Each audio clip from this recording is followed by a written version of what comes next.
Ah bah, qu'elle soit de droite ou de gauche, je voterai bien sûr cette motion de censure, car je crois que ce gouvernement n'est plus crédible.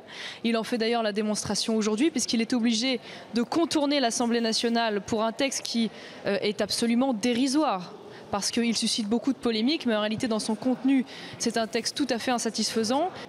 Alors, les frondeurs sont opposés au texte. En ce moment, le compteur tourne. Ils cherchent absolument, eux, à déposer une motion de gauche.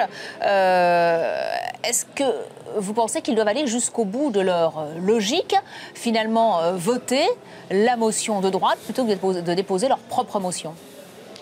Je ne sais pas, je ne sonde pas les cœurs et les reins et je ne suis pas oracle, mais j'aimerais que la gauche, en tout cas ses frondeurs, aillent au bout de leur logique, parce que ça n'est pas la première fois qu'ils contestent et qu'ils s'agitent, mais malheureusement, chaque fois qu'il faut marquer le coup, on voit assez peu de gens aller au bout de leur cohérence politique. Moi, je ne crois pas que ce qui soit important, c'est l'origine de la motion, qu'elle soit de droite ou de gauche. Ce qui est important, c'est d'arriver à la conclusion qu'aujourd'hui, les Français ne veulent plus de ce gouvernement, que ce gouvernement n'est plus capable de gouverner, qu'il n'arrive même plus à mobiliser sa majorité, qu'il n'est pas capable de répondre aux aspirations et aux attentes des Français, et même qu'il va au-delà dans cette loi, c'est-à-dire qu'il leur complique la vie par un certain nombre de processus comme le compte de pénibilité à travers le compte d'activité, comme l'augmentation des heures de délégation syndicale.